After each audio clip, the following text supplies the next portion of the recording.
อันนี้เขาสิขึ้นไปไหว้พระบรมสารีริกธาตุเขาต้องนี่จากหน้อยเนาะสาธุ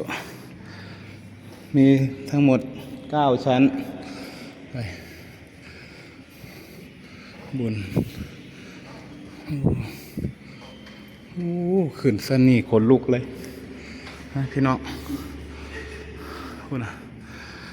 กษัตริย์เขาสมเด็จพระเจ้าตากสินโอ้พี่น้องขนลุกเลยดีเลยพี่น้องเดี๋ยวไล่เพื่อนกันโอ้สาธุสมเด็จพระเจ้าตากสมเด็จพระเจ้าตากสินมหาราช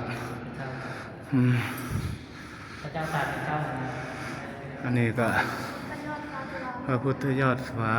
จุฬาโลกมหาราชรัชกาลที่1เขาพี่น้องโอ้สาธุพระบาทสมเด็จพระพุทธเลิศล่านภาลัยรัชกาลที่2สาธุพระบาทสมเด็จพระนั่งเกล้าเจ้าอยู่หัวรัชกาลที่3พระบาทสมเด็จพระจอมเกล้าเจ้าอยู่หัวรัชกาลที่4พระบาทสมเด็จพระจุลจอมเกล้าเจ้าอยู่หัวรัชกาลที่5พระบาทสมเด็จพระมงกุฎเกล้าเจ้าอยู่หัวรัชกาลที่6พระบาทสมเด็จพระปกเกล้าเจ้าอยู่หัวรัชกาลที่7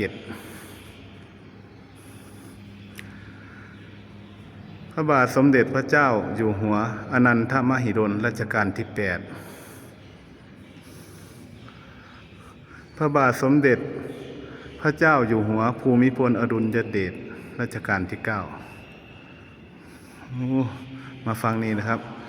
พ่อขุนรามคำแหงพี่น้องเบิ่งน้ำกันนี่สมเด็จพระรามาธิบดีที่1พระเจ้าอู่ทองพระเจ้าอู่ทองเนาะนี่พี่น้องพระนารายณ์ครับสมเด็จพระนารายณ์มหาราชบุกเบิกยุคใหม่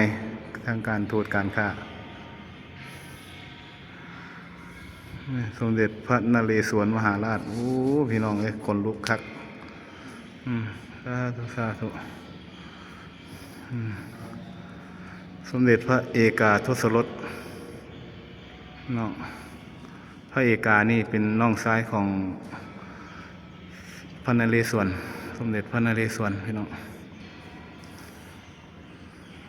สมเด็จพระสันเพชรที่